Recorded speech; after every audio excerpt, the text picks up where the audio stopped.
오늘 우리에게 주시는 하나님 말씀 구약성경 출애굽기 13장입니다. 구약성경 출애굽기 13장 17절에서 22절까지 저와 여러분이 교독하도록 합니다. 제가 먼저 17절 말씀 읽습니다. 바로가 백성을 보낸 후에 블레셋 사람의 땅의 길은 가까울지라도 하나님이 그들을 그 길로 인도하지 아니하셨으니 이는 하나님이 말씀하시기를 이 백성이 전쟁을 하게 되면 마음을 돌이켜 애굽으로 돌아갈까 하셨음이라.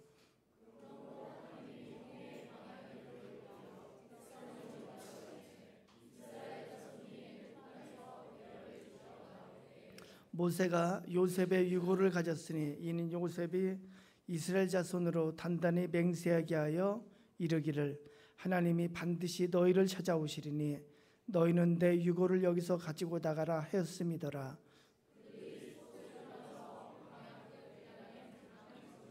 여호와께서 그들 앞에서 가시며 낮에는 구름 기둥으로 그들의 길을 인도하시고 밤에는 불 기둥을 그들에게 비추사 낮이나 밤이나 진행하게 하시니 낮에는 구름 기둥 밤에는 불 기둥이 백성 앞에서 떠나지 아니하더라. 아멘. 여러분 많이 애쓰셨습니다. 지난주에 우리 교회 초유에 131명이 출석했습니다. 교회학교 초등부는 42명이 출석했고 유치부는 15명이 출석했습니다. 할렐루야. 하나님께서 기뻐하셨으리라고 확실합니다. 여러분 이 세상을 살아가면서 여러분이 가장 귀중하게 생각하는 것이 무엇입니까? 예를 들어서 사랑입니까? 희망입니까? 의리입니까? 신념입니까? 돈인가요? 최소한 돈은 아닐 거예요. 우리 하나 가족에 그런 사람은 없으리라고 생각합니다. 근데 가장 귀중한 것들 중에 하나는 믿음입니다. 신뢰입니다. 신뢰를 가지고 세상을 사는 것과 신뢰가 없이 세상을 사는 것은 엄청난 차이가 있습니다. 여기 어떤 부부가 있다고 생각을 해봅니다. 그리고 늦게 귀가하는 남편이 있다고 생각해 봅시다. 남편을 온전히 신뢰하는 아내는 남편의 귀가 시간에 가까울수록 더욱 남편의 소중함을 깨닫고 더욱 남편을 기대하며 사모하게 됩니다. 이렇듯 초조하게 기다리다가 남편을 맞이할 때에는 어느 때보다 그 남편이 소중하고 반갑습니다. 바로 이 순간이 사랑이 뜨거워지는 순간입니다. 반면에 남편을 불신하는 아내는 남편의 귀가 시간이 늦어지면은 그 마음에 이상한 생각이 듭니다. 의심이 듭니다. 어디로 샜을까? 어디서 누구를 만날까? 못된 짓을 하나 보다. 자꾸 나쁜 방향으로만 생각을 합니다. 그러다 남편이 딱 집에 들어서면은 입구에서부터 한바탕 붙습니다. 얼마나 불행합니까? 자녀와의 관계도 그렇습니다. 자녀에 대해서 신뢰의 바탕으로 생각하는 부모가 있습니다. 인정하고 믿어주고 격려하고. 반면에 자녀에 대해서 기본적으로 불신의 틀을 가지고 대하는 부모가 있습니다. 옛날 저희 때 유명한 일화가 있었어요. 어떤 자녀가 시험에 100점을 맞아서 엄마한테 막 뛰어갑니다. 엄마 나 100점 맞았어 하고 뛰어갔어요. 근데 엄마가 그 말을 듣고 이렇게 말합니다. 네가 100점 맞았어? 그럼 니네 반 모두 100점 맞았겠네. 아이가 속이 상할까요? 안 상할까요? 속으로 어떻게 생각할까요? 실제로 그런 친구 얘기를 들었습니다. 내가 다시는 100점 안 나봐라.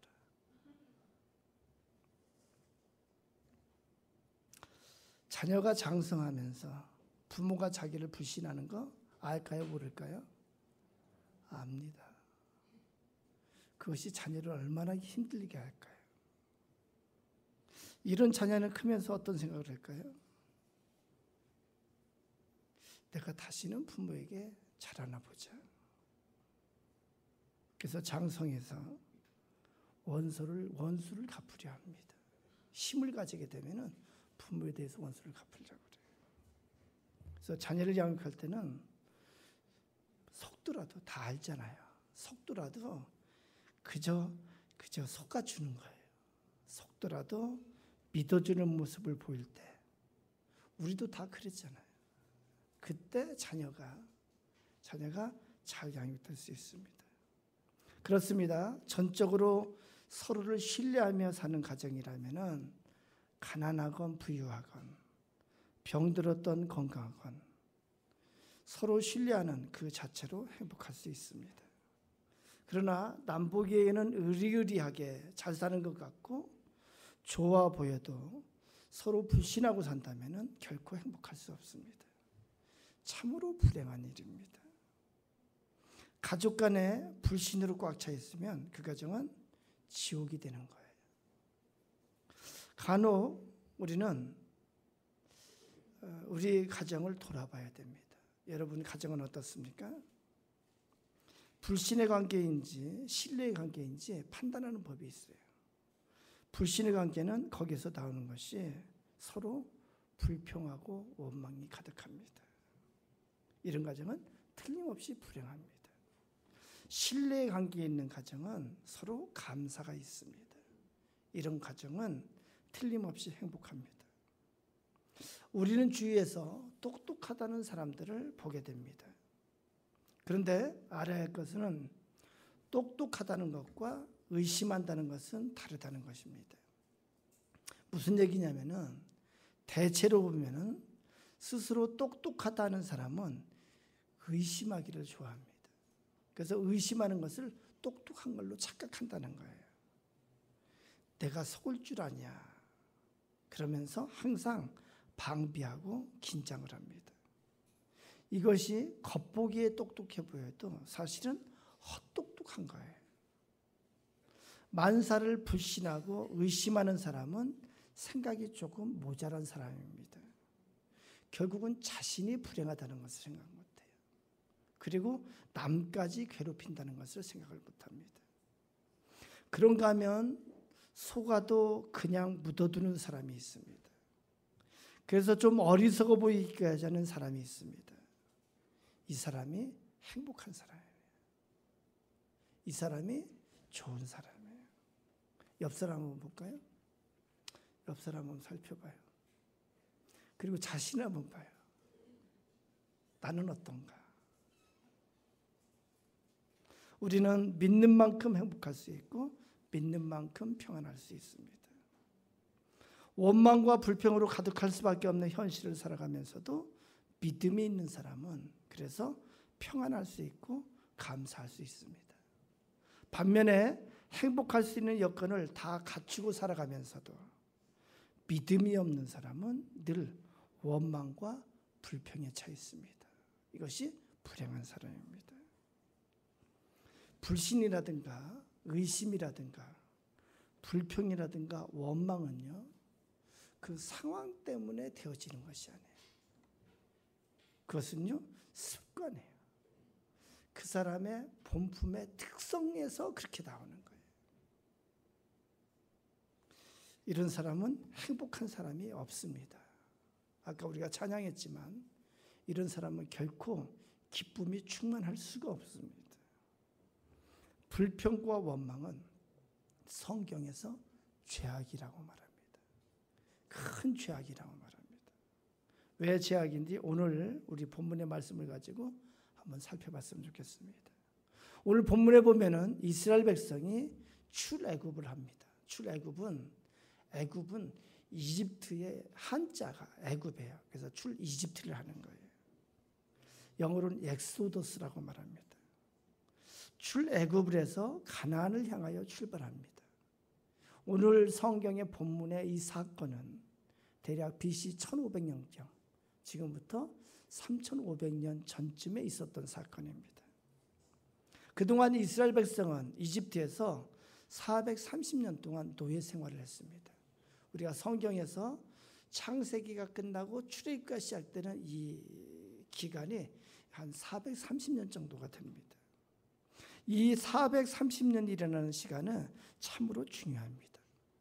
그것은요, 지금 애굽에서 사는 모든 이스라엘 백성들은 노예 생활 중에 태어난 사람입니다.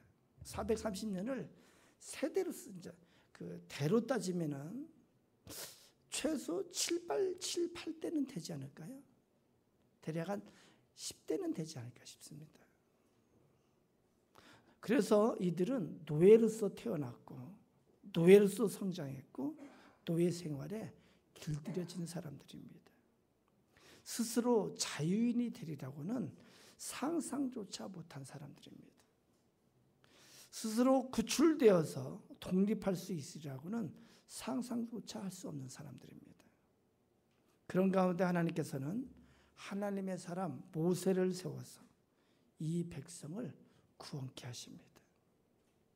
출애굽에 앞서 하나님께서는 애굽 땅에 10가지의 놀라운 재앙을 내리셨습니다. 이 재앙은 먼저는 강팍한 파라오의 마음을 꺾기 위해서 필요했습니다. 그런데 그보다 더 큰 의미는 이스라엘 백성을 교육하기 위해서 더 기묘하게 쓰이게 됩니다. 이스라엘 백성으로 하여금 하나님의 능력을 체험하고, 그래서 하나님이 얼마나 위대하신지, 하나님의 능력이 얼마나 놀라우신가를 깨닫게 하고 믿게 하기 위한 하나님의 뜻이 더 큰 의미가 있습니다. 왜냐하면 이스라엘 백성이 그 조상들이 섬겼던 하나님을 모르게 됐어요. 노예 생활 이집트에서 430년을 하는 동안에 이집트의 신만 알게 됐고 이집트의 문화와 이집트의 사고방식에 물들어 있습니다. 이집트는 영적으로 해석하면 세상 나라예요. 철저하게 세상 나라에 물들어 있습니다. 그래서 하나님께서 모세에게 말씀하십니다. 출애굽기 3장 15절입니다. 같이 있습니다. 시작. 하나님이 또 모세에게 이르시되 너는 이스라엘 자손에게 이같이 이르기를 너희 조상의 하나님 여호와 곧 아브라함의 하나님, 이삭의 하나님, 야곱의 하나님께서 나를 너희에게 보내셨더라. 이는 나의 영원한 일이며 대대로 기억할 나의 칭호니라. 그렇습니다. 모세가 이스라엘 백성에게 가서 그들의 선조의 하나님, 여호와 하나님이 보내셔서 왔다 그렇게 말합니다. 그들에게 하나님이 어떤 분이신지를 가르쳐주기 시작하는 거예요. 그래서 10가지 놀라운 재앙을 내리셔서 하나님이 어떤 하나님이신지 그들에게 하나님을 보여주시는 거예요. 그러면 이스라엘 백성을 출애굽시키시는 하나님의 뜻이 무엇일까요? 하나님께서 그들에게 바라시는 것은 그들이 하나님에 대해서 먼저 알고 깨닫기를 원하시는 거예요. 하나님을 인지하고 하나님에 대해서 올바로 알기를 원하시는 거예요. 그리고 그 하나님에 대한 온전한 믿음과 전적인 순종을 바라셨습니다.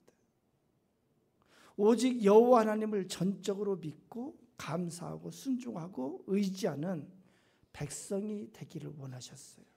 이것이 출애굽을 하게 하신 하나님의 뜻입니다. 왜 그러셨을까요? 왜 하나님께서 그것을 요구하실까요?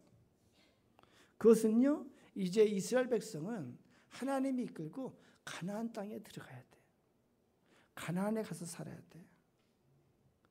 가나안에서 살아가기에 합당한 모습이 뭐냐면은 하나님을 전적으로 믿는 자예요. 하나님을 전적으로 의지하는 자예요. 그래서 오늘 성경 말씀 17절 18절을 보면은 하나님께서 인도하신 길이 있습니다. 본래 가나안으로 가는 가까운 길이 있었습니다. 블레셋 사람 띄워주세요. 블레셋 사람의 땅에 띄워주세요. 블레셋 사람의 땅에 길이 있었습니다. 상식적으로는 이 길로 가야 됩니다. 이 길은 북쪽으로 올라갔다가 이제 동쪽으로 내려가는 길이에요. 일반적으로 이 길이 군사 도로이기도 하고 교역을 위한 도로이기도 합니다. 그런데 하나님께서는 다른 길로 인도하셨어요. 어느 길로 인도하냐면 광야 길로 인도하셨습니다. 왜 그러냐면은 다시 애굽으로 돌아갈까 봐서 그렇게 하셨어요. 다시 옛사람으로 돌아갈까 봐서. 하나님께서는 이스라엘 백성을 출애굽시키시면서 애굽과 완전히 단절되기를 원하셨어요. 이제는 하나님만을 믿으며 살기를 원하셨습니다. 홍해의 광야의 길로 인도했습니다. 이 길은 어떤 길이냐면은 홍해의 광야길은 홍해가 가로막고 있는 길이에요. 홍해 때문에 더 이상 갈 수 없는 길입니다. 그 길은 막다른 길입니다. 앞에는 홍해 바다가 있고 뒤에는 이집트 군대가 쫓아오는 그런 길입니다. 왜 이 길로 인도하셨을까요? 마찬가지예요. 하나님께서 얼마나 크신 능력으로 그들을 인도하시는지를 하나님을 알게 하게끔 하시기 위해서요. 그래서 어떻게 하십니까? 홍해를 만났을 때 하나님께서 어떻게 하세요? 하나님께서 그 홍해를 가르시고 길을 냈어요. 하나님은 그렇게 놀라운 하나님인 것을 이스라엘 백성에게 보여주셨습니다. 목적은 하나님을 알고 하나님을 믿고 따르도록 그렇게 하셨습니다. 두 번째는 19절에 보면은 모세가 출애굽을 할 때 요셉의 유고를 가지고 나왔습니다. 요셉의 유언에 따라서 요셉의 유고를 가지고 나왔습니다. 430여 년 전에 요셉이 죽는 장면이 창세기 50장 24절 26절에 있습니다. 이것도 같이 한번 읽어봅니다. 시작. 요셉이 그의 형제들에게 이르되 나는 죽을 것이나 하나님이 당신들을 돌보시고 당신들을 이 땅에서 인도하여 내사 아브라함과 이삭과 야곱에게 맹세하신 땅에 이르게 하시리라 하고 요셉이 또 이스라엘 자손에게 맹세시켜 이르기를 하나님이 반드시 당신들을 돌보시리니 당신들을 여기서 내 해골을 메고 올라가겠다 하였더라. 요셉이 110세의 죽음에 그들이 그의 몸에 향재료를 넣고 애굽에서 입관하였더라. 요셉의 유언대로 그렇게 요셉의 유고를 갖고 나옵니다. 하나님께서 왜 이렇게 하시고 성경에 이렇게 기록하실까요? 그것은 하나님에 대해서 가르쳐 주시는 거예요. 하나님은 어떤 하나님이에요? 약속을 틀림없이 성취시키는 하나님. 아브라함에게 약속하셨고 이삭에게 약속하셨고 야곱에게 약속하셨고 요셉에게 주신 약속, 그것을 반드시 성취시키는 하나님인 것을 알려주고 있습니다. 그래서 하나님에 대해서 알고 하나님을 신뢰하며 하나님께 순종하기를 하나님께서 원하셨습니다. 하나님의 인도하심을 따라가면은 반드시 가나안 땅에 들어간다. 그런 믿음을 갖게 하시기를 원하셨습니다. 이제 출발합니다. 출발하는데 21절, 22절에 이렇게 기록합니다. 같이 읽어봅니다. 시작. 여호와께서 그들 앞에서 가시며 낮에는 구름 기둥으로 그들의 길을 인도하시고 밤에는 불기둥을 그들에게 비추사 낮이나 밤이나 진행하게 하시니 낮에는 구름 기둥 밤에는 불기둥이 백성 앞에서 떠나지 아니하니라. 아멘. 가는 길이 광야길이에요. 광야는 사막입니다. 그냥 황량한 길이 아니고 사막이에요. 사막. 사막은 참으로 무서운 곳입니다. 살 수 없는 곳입니다. 낮에는 뜨거워서 타 죽는 곳입니다. 밤에는 추워서 얼어 죽습니다. 하나님은 살 수 없는 광야에서 살게 하시는 거예요.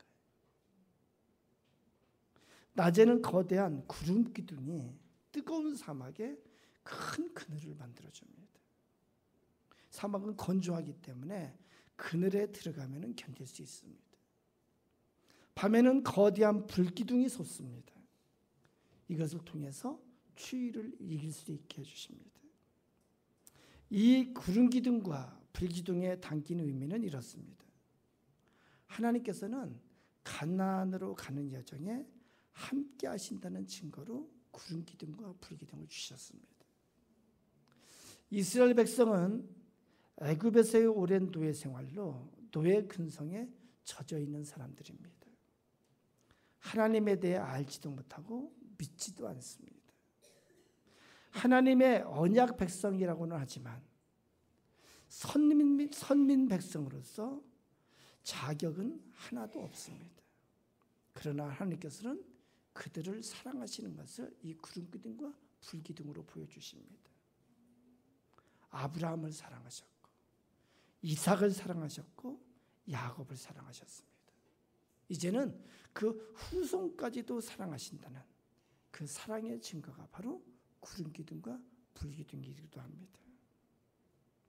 그래서 하나님께서는 친히 사랑으로 같이 하시면서 적절하게 보호해 주셨습니다. 구름 기둥과 불 기둥은 하나님의 임재예요. 하나님의 동행하심이에요. 그걸 통해서 하나님께서 인도하시고 하나님께서 보호하신다는 그런 증거를 갖게 하셨습니다. 출애굽기 14장 19절 20절 우리 같이 읽어봅니다. 시작. 이스라엘 진 앞에 가던 하나님의 사자가 그들의 뒤로 옮겨가매 구름 기둥도 앞에서 그 뒤로 옮겨 애굽 진과 이스라엘 진 사이에 이르러 서니 저쪽에는 구름과 흑암이 있고 이쪽에는 밤이 밝음으로 밤새도록 이쪽이 저쪽 가까이 못하였더라. 이집트 군대가 쫓아와요. 출애굽한 다음에. 그리고 이집트 군대가 곧 따라잡을 가까운 위치에 오게 됩니다. 그때 하나님께서 어떻게 하냐면은 이스라엘 백성을 그들로부터 보호하십니다. 여기 구름 기둥이 앞에 가다가 뒤로 옮겨가요. 그래서 이집트 군대와 이스라엘 진의 그 사이에 구름 기둥이 자리를 잡습니다. 그래서 더 이상 이집트 군대가 가까이 못하도록 이 구름 기둥이 그들을 지키는 역할을 합니다. 구름 기둥과 불 기둥은 이 길을 따르는 모든 사람들을 하나님께서 책임지시겠다는 그런 중요한 의미가 있습니다. 나를 믿으라. 나를 따르라. 그러면 내가 책임지겠다. 이렇게 하시는 하나님의 말씀이 거기에 있는 거예요. 구름 기둥과 불 기둥에는 구원의 약속이 있습니다. 그대로만 쫓아가면은 가나안에 이른다는 약속이 있습니다. 이제 남은 문제가 있습니다. 그것은 뭐냐면은 이스라엘 백성의 반응입니다.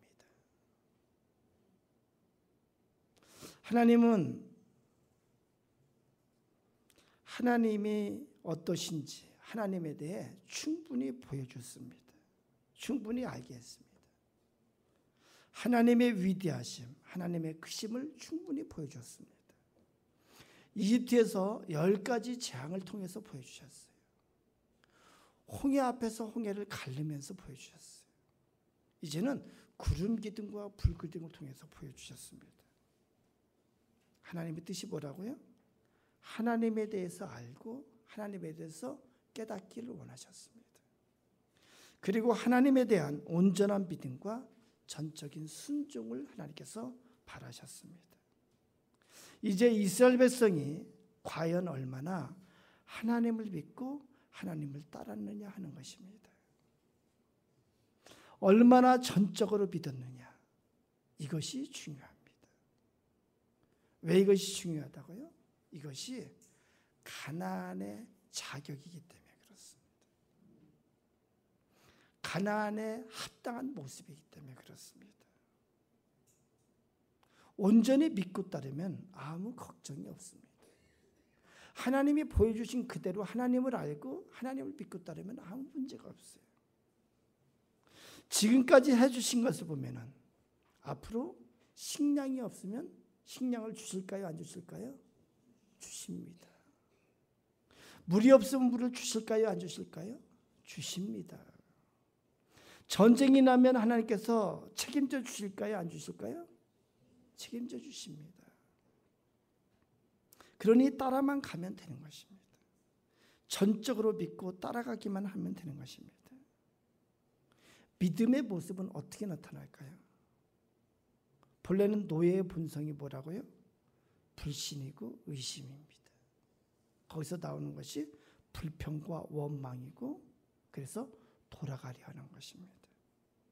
하나님을 믿으면 어떻게 변화될까요? 어떻게 변화될까요? 감사하는 자로 변화되는 거예요.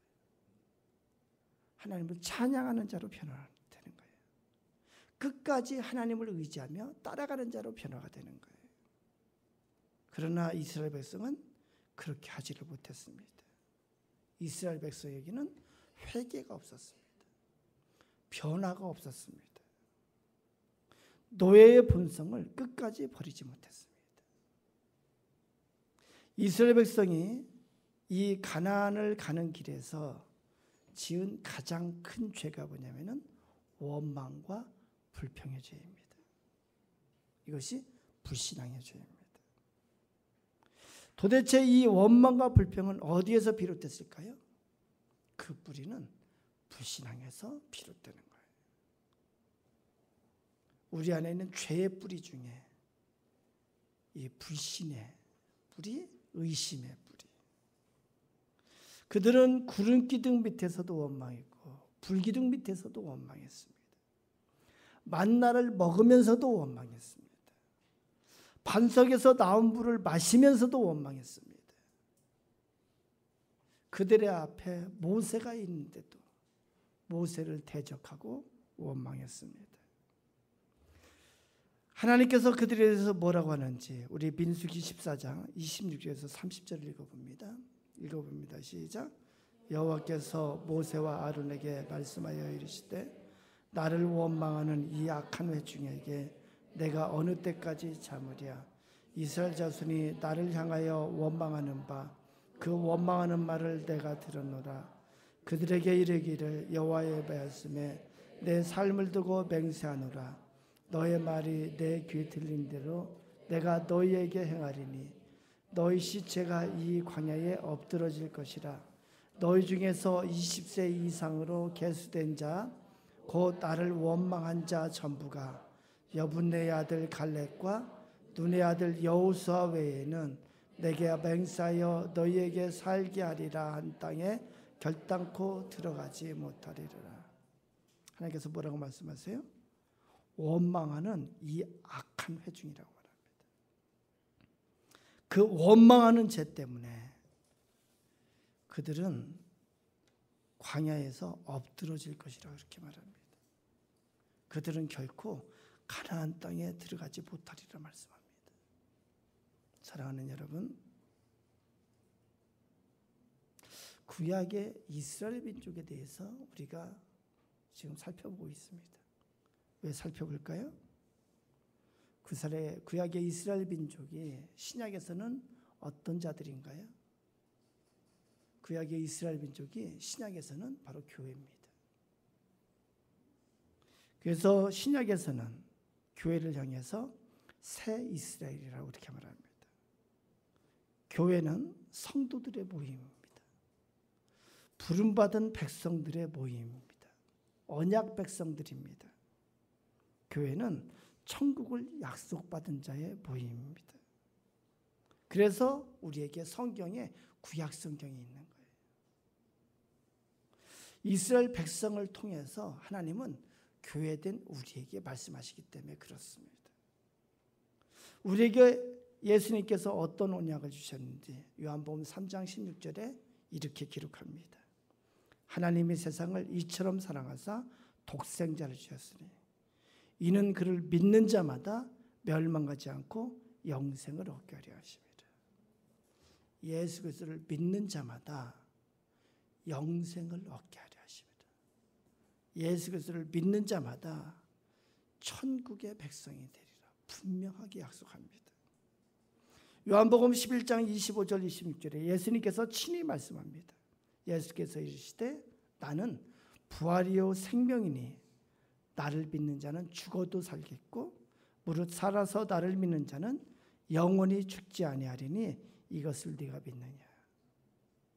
예수님께서 다시 재림하실 때 믿는 자 중에 죽은 자는 다시 살겠고 부활하겠고, 예수님이 다시 재림하실 때 살아서 그때 믿고 있는 자는 영원히 죽지 아니라 이렇게 약속합니다.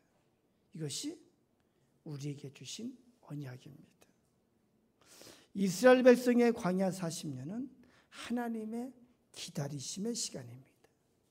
뭘 기다렸을까요? 회개를 기다리는 거예요. 회개의 기간입니다. 회개는 반성하고 뉘우치는 것과는 다릅니다. 반성하고 뉘우치는 것은 그저 반성하고 뉘우치는 거예요. 회개는 뭐냐면은 변화되는 거예요. 변화되는 거예요. 할렐루야. 회개가 뭐라고요? 변화되는 거예요. 이스라엘 백성은 회개해야 했습니다. 불신앙의 모습, 의심과 불신과 원망과 불평, 그 죄된 본성 변화되어야 했습니다. 회개해야 됐어요. 어떻게 해요? 믿는 자로, 신뢰하는 자로, 그리고 감사하는 자로, 찬양하는 자로 변화가 됐어야 돼요. 그러나 그들은 그러지 못했습니다. 이스라엘 백성을 통해서 우리가 봐야 되는 우리는 어떨까요? 우리의 인생 여정은 우리가 이 세상에 살아있는 동안의 의미가 뭐냐면 바로 변화의 기간이고 회개의 기간이에요. 우리에게는 죄의 본성, 죄된 본성, 불신의 본성, 원망과 불평의 사람, 거기서 변화되기를 원하시는 거예요. 어떻게 해요?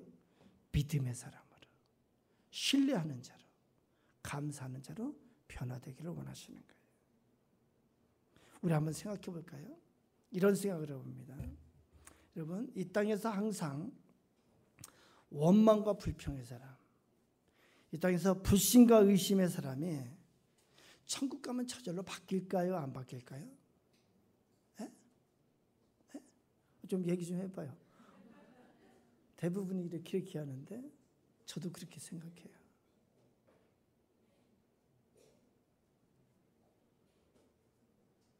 천국 가면은 갑자기 이렇게 바뀔 수가 없는 거예요. 최소한 어떤 사람이어야 될까요? 변화되어 가는 사람은 천국 가면은 온전히 변화될 수가 있어요. 부족하지만 우리가 이 땅에서 온전히 변화되지는 못합니다. 그러나 우리가 추구하는 바가 그렇게 변화되는 그런 것을 추구하는 모습이 있을 때 천국에 가면 변화될 수가 있습니다. 그래서 우리의 인생의 이 삶의 여정은 훈련 기간이에요. 훈련 기간이에요. 천국에 합당한 자로 그렇게 훈련되는 기간이기도 합니다. 그렇게 보면은 회개하지 않으면, 변화되지 않으면 천국에 합당하지 않습니다. 좀 심하게 얘기하면은 천국에 자격이 안 됩니다. 우리가 천국에 가면은 우리 성경 요한계시록 7장 9절 10절 한번 읽어봅니다. 같이 한번 읽어봅니다. 시작. 이 일 후에 내가 보니 각 나라와 족속과 백성과 방언에서 아무도 셀 수 없는 큰 무리가 나와 흰옷을 입고 손에 종려가지를 들고 보좌 앞과 어린 양 앞에 서서 큰 소리로 외쳐 이르되 구원하심이 보좌에 앉으신 우리 하나님과 어린 양에게 있도다 하네. 아멘. 하나님 앞에 찬양하는 모습이에요.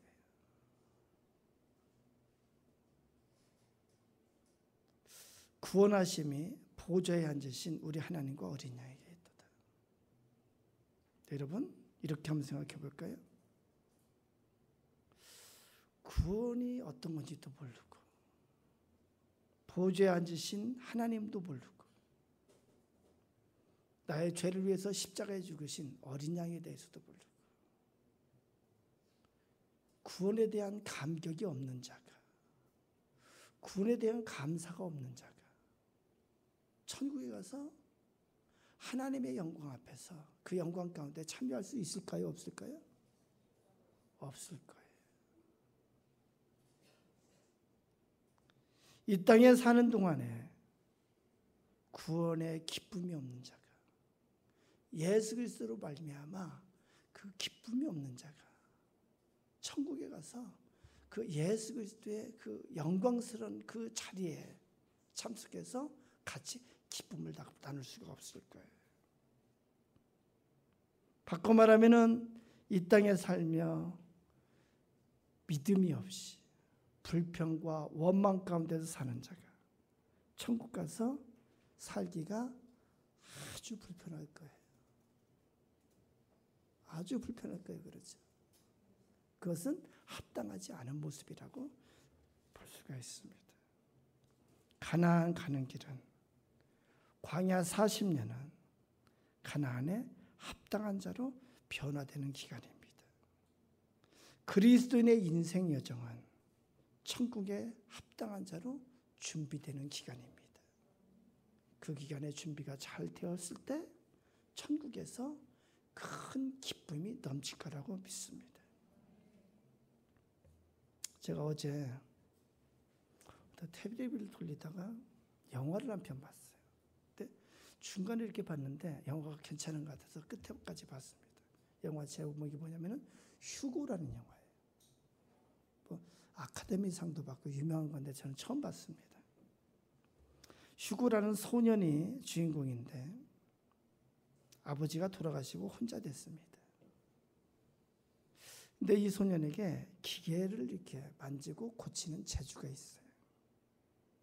그래서 삼촌이 그 못 살던 시절에 그 큰 중앙역에서 큰 시계를 관리해요. 근데 그 삼촌이 시계 관리하는 것을 고치고 돌보는 것을 돕습니다. 그런데 이 휴고라는 소년이 어떤 나이든 부부를 우연히 알게 됩니다. 근데 이 나이든 부부가 어떤 부부냐면은 실제로 있었던 인물이래요. 조르주 멜리아스인데 영화 제작자예요. 오늘날 영화 형태처럼 이야기가 있고 상상력이 있는 영화를 최초로 만든 인물이에요. 그런데 세계대전이 일어나면서 이분이 실패해요. 영화 제작에 큰 스튜디오를 만들었는데 다 폐허가 돼버리고 그리고 실패하고 은둔을 해버려요. 과거의 기억을 다 잊어버리려고 하고 은둔해서 살고 있습니다. 근데 이 휴고라는 소년이 그 부부를 세상 밖으로 나오는 거예요. 그 영화에서는 그 소년이 그 부부를 고치는 것처럼 그렇게 나와요. 그 영화 중에 대사가 아주 괜찮은 대사가 있어서 제가 써왔습니다. 휴고라는 소년이 이런 말을 합니다. 모든 것은 목적이 있어. 심지어 기계까지도 말이야. 아마 인간도 마찬가지일 거야. 네가 너의 목적을 잃어버리면 그것은 고장난 것과 같다. 참 맞는 말인 것 같아요. 이런 말도 있습니다. 이 세상이 하나의 거대한 기계라고 생각해봐. 기계는 필요 없는 부품은 하나도 없어. 만약 세상이 큰 기계라면 난 쓸모없는 부품일 리는 없어. 난 어떤 이유가 있어서 여기 있는 거야. 너도 마찬가지야. 저는 이걸 가지고 좀 생각을 해봤어요. 우리는 하나님을 믿습니다. 그 하나님은 이 세상을 섭리해 가시는 하나님이에요. 그러면은 우리 각자는 하나님의 섭리 가운데 이 세상에 태어났어요. 그것은 하나님의 섭리 가운데 우리에게 하나님께서 필요하신 것이 있기 때문에 우리를 보내신 거예요. 마치 기계에 수많은 부속이, 예를 들어서 차를 보면은 수많은 부속이 있는데 한 가지도 필요 없는, 한 가지도 쓸모없는 부속은 하나도 없습니다. 저는 지난주에 우리가 다 같이 해서 지난주에 출석이 131명이었어요. 초등부가 42명, 유치부가 15명. 저는 지난주에 가슴이 막 벅차올랐어요. 왜 그러냐면은 저는 오랫동안 저의 존재 의미를 찾기 위해서 많이 했었어요. 나의 존재 목적을 찾기 위해서. 그런데 찾을 수가 없었어요. 오랫동안 찾을 수가 없었어요.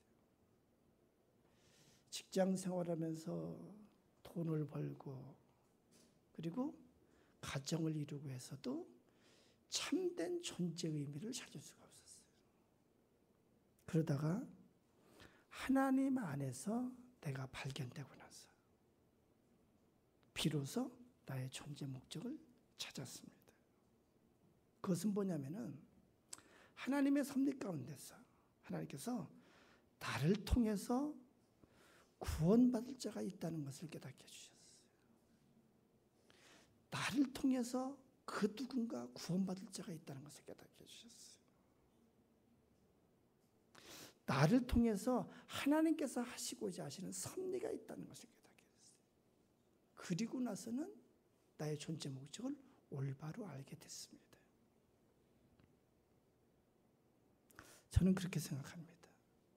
우리 각자를 천국 백성으로 불러주신 것은 우리 한 존재 한 존재, 여러분 한 사람, 꼭 그 사람을 통해서 구원받을 자가 있어서 하나님께서 불러주신 것이 아닌가. 우리를 불러주셔서 천국의 자녀를 삼으신 것은 또 누군가 꼭 나를 통해서 되어져야 되는 그 사람이 있기 때문에 그 일을 위해서 우리를 불러주신 것이 아닌가. 그 목적을 위해서 살 때 비로소 참된 의미를 찾을 수 있으리라고 저는 그렇게 믿습니다. 여러분, 여러분의 존재 의미는 하나님 안에서밖에 찾을 수가 없어요. 왜 그럴까요? 하나님이 창조주시기 때문에 그렇습니다. 하나님은 목적을 가지고 여러분을 창조하셨다는 거예요. 그 목적은 하나님 안에서 발견될 수 있을 줄 믿습니다. 여러분 하나님 안에서 여러분의 존재가 발견되고 그리고 하나님 안에서 여러분의 존재 목적이 올바로 발견되기를 축원합니다. 우리 찬양하고 기도합니다.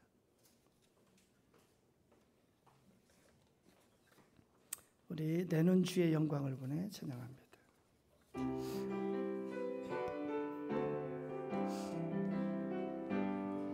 내는 주의 영광을 보내 우리 가운데 계신 주님 그 빛난 영광 온 하늘 덮고 그 찬송 온 땅 가득해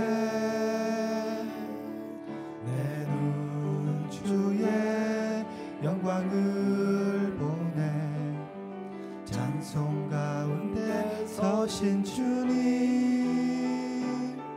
주님의 얼굴은 온 세상 향하네 권능의 발을 드셨네 주의 영광 이곳에 가득해 우린 선의 주님과 함께 찬양하며 우리는 전진하리 모든 열방 주 볼 때까지 하늘아버지 우리 새롭게 하사 열방 중에서 주를 섬기게 하소서 모든 나라 일어나 찬송 부르며 영광의 주님을 보게 하소서 주의 영광 이곳에 구원의 주님과 함께 찬양하며 우리는 전진하리. 모든 열방 주 볼 때까지. 아멘. 우리 합심해서 기도합니다. 하나님 안에서 내가 발견되게 해주시옵소서. 하나님의 섭리 가운데 나의 존재 의미와 나의 존재 목적을 발견하게 해주시옵소서. 하나님, 천국을 약속받은 자로서, 예수 그리스도를 믿는 자로서 이 세상을 살아갈 때 천국에 합당한 자로 준비되어져 가게 해주시옵소서. 하나님의 영광에 참여하는 자로 합당하게 변화되어져 가게 해주시옵소서. 우리 다 같이 기도합니다. 다 같이 기도합니다. 하나님 아버지 감사합니다. 하나님 아버지 감사합니다. 오늘도 주의 말씀을 듣게 하시니 감사합니다. 하나님 나라가 임할 때 하나님 앞에 수많은 흰옷 입은 무리가 하나님을 찬양할 때 그 무리에 섞여 있는 나의 모습을 봅니다. 하나님, 우리가 이 땅에 살아가는 동안 하나님 나라에 합당한 준비가 되게 해주시옵소서. 하나님의 영광에 참여할 합당한 준비가 될 수 있도록 하나님 우리를 인도하여 주시옵소서. 아버지, 하나님의 기대를 깨닫게 해주시고 아버지 장사하는 동안에 회개의 역사가 있게 해주시옵소서. 변화의 역사가 있게 해주시옵소서. 하나님 나라에 합당한 자로 변화되어 갈 수 있도록 하나님 우리를 이끌어 주시옵소서. 온전히 하나님을 믿고 온전히 하나님을 신뢰하며 하나님 앞에 순종하며 살아갈 수 있도록 주님 도와주시옵소서. 아버지 우리에게 은혜를 더하여 주시옵소서. 우리에게 은혜를 더하여 주시옵소서. 우리에게 은혜를 더하여 주시옵소서. 우리에게 은혜를 더하여 주시옵소서.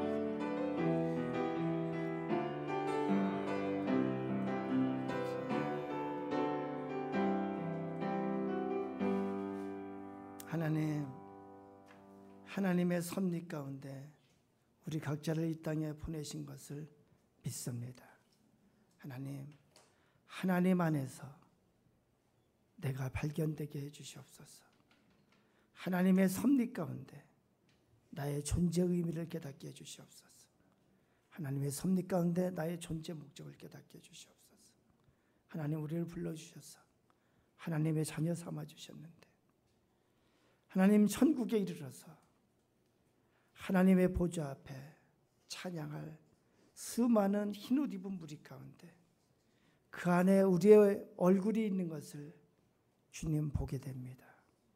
하나님, 그날에 하나님의 영광에 참여할 합당한 우리의 모습이 되게 해주시옵소서. 하나님 앞에 기쁨이 충만할 수 있는 우리가 되게 해주시옵소서. 하나님, 우리가 이 세상 살아가며 변화되게 해주시고 천국에 합당한 모습으로 날마다 변화되어져 갈 수 있도록 주여 우리에게 믿음을 더하여 주시옵소서. 믿음의 사람으로 살게 주시옵소서. 예수님 이름으로 기도드리옵나이다. 아멘. 다 같이 찬송 210장 하면서 봉헌하도록 합니다.